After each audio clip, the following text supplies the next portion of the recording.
কুরআন চলার সাথী, কুরআন গোরেরি বাতি, কুরআন পথের ঠিকানা।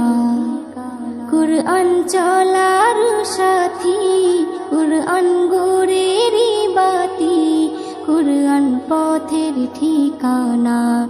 যে জন পড়ে কুরআন খাঁটি হবে তার ঈমান, পাবে আল্লাহর করুণা। কুরআন চলার সাথী,